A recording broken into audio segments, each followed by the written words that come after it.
هون اللي قدامكم هذه الكرة الأرضية. أوكي؟ وبعد شوي رح تسمعوا بدنايكم أوكي؟ إنه كل الكرة الأرضية ما بتنتلي سلام إلا من بعد سلام لبنان. ورح تشهدوا بعيونكم وبقلوبكم وبدنايكم رح تسمعوا إنه ما رح يصير في سلام بالعالم كله إلا ابتداء من سلام لبنان. فلذلك لبنان هالبلد الصغير وين موجود؟ شو عنده؟ أرزة لبنان. مين أرزة لبنان؟ العذراء مريم. الأرز شو عمل؟ بني هيكل سليمان، مش هيك؟ صح. عظيم.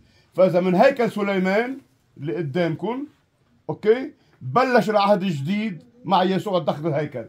بلش عهد جديد من قلب المغارة يلي هي حجر وبيت مهدم تلفان أوكي ارتفع شو؟ المزود. هذا الخشب الصليب هو نفسه خشب المزود. هو كان القبر اوكي وهو كان المزود اللي حمل يسوع. فلذلك الطفل على الصليب لانه جاي حتى يرفع ذاته على الصليب تيفدينا.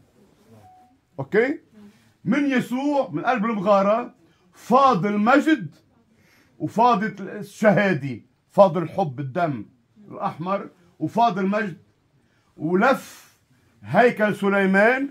بطل موجود الهيكل. شو صار في عنا؟ صار في عنا يسوع ونحن هذا الشعب اللبناني شايفينه هوني؟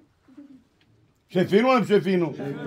هذا الشعب اللبناني هوني صرنا نحن الهيكل تبع الرب يسوع المسيح. بطل في هيكل سليمان، اختفى. اوكي؟ فلذلك يسوع وين هو هلأتني؟ على الهيكل يلي هو أرزة لبنان حتى يشفي العالم من كل مرض وضعف وخطية. ونحن أصحاب الكرة الأرضية. هذه مش كبرياء، هذه حقيقة. أوكي؟ وراح تشوفوها.